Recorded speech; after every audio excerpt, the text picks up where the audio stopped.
கடவுளின் வார்த்தை. ஏசாயா 49ஆம் அதிகாரம் 1 முதல் 17 வசனங்கள். முதல் வசனம். தீவுகளே, எனக்கு செவி கொடுங்கள். தூரத்தில் இருக்கிற ஜனங்களே, கவனியுங்கள்.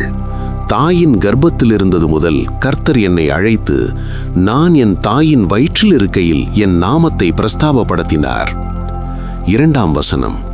அவர் என் வாயை கூர்மையான பட்டயமாக்கி, தமது கரத்தின் நிழலினால் என்னை மறைத்து, என்னை துலக்கமான அம்பாக்கி, என்னை தமது அம்பாரா தூணியிலே மூடி வைத்தார். 3ஆம் வசனம்.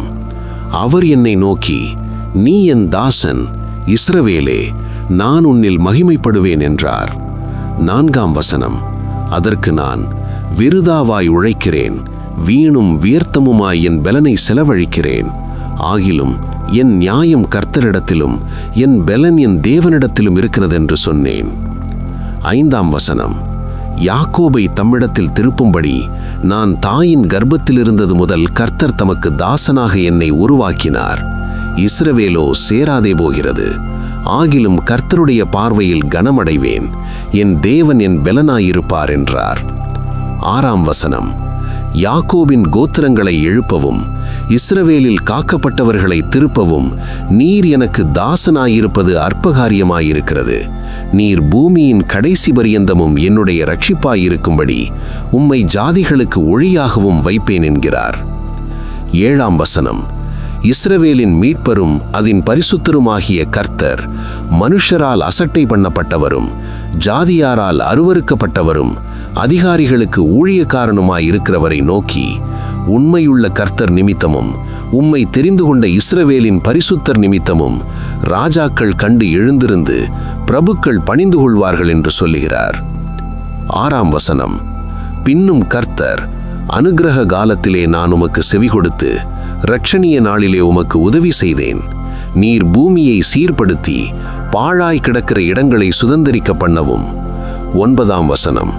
கட்டுண்டவர்களை நோக்கி புறப்பட்டு போங்கள் என்றும் இருளில் இருக்கிறவர்களை நோக்கி வெளிப்படுங்கள் என்றும் சொல்லவும், நான் உம்மை காப்பாற்றி உம்மை ஜனங்களுக்கு உடன்படிக்கையாக ஏற்படுத்துவேன். அவர்கள் வழியோரங்களிலே மேய்வார்கள், சகல மேடுகளிலும் அவர்களுக்கு மேய்ச்சல் உண்டாயிருக்கும். 10ஆம் வசனம். அவர்கள் பசியாயிருப்பதும் இல்லை, தாகமாயிருப்பதும் இல்லை, உஷ்ணமாகிலும் வெயிலாகிலும் அவர்கள் மேல் படுவதும் இல்லை. அவர்களுக்கு இறங்குகிறவர் அவர்களை நடத்தி அவர்களை நீரூற்றுகளிடத்துக்கு கொண்டு போய் விடுவார். 11ஆம் வசனம். என் மலைகளை எல்லாம் வழிகளாக்குவேன், என் பாதைகள் உயர்த்தப்படும். 12ஆம் வசனம். இதோ இவர்கள் தூரத்திலிருந்து வருவார்கள், இதோ அவர்கள் வடக்கிலும் மேற்கிலும் இருந்து வருவார்கள், இவர்கள் சீனியும் தேசத்திலும் இருந்து வருவார்கள் என்கிறார்.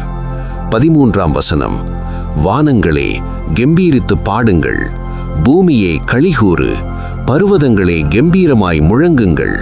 கர்த்தர் தம்முடைய ஜனத்துக்கு ஆறுதல் செய்தார், சிறுமைப்பட்டிருக்கிற தம்முடையவர்கள் மேல் இரக்கமாயிருப்பார் என்றார். 14ஆம் வசனம்.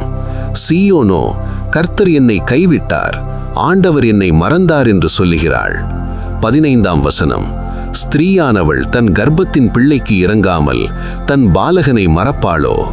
அவர்கள் மறந்தாலும் நான் உன்னை மறப்பதில்லை என்றார். 16ஆம் வசனம். இதோ என் உள்ளந்தைகளில் உன்னை வரைந்திருக்கிறேன், உன் மதில்கள் எப்போதும் என் முன் இருக்கிறது. 17ஆம் வசனம்.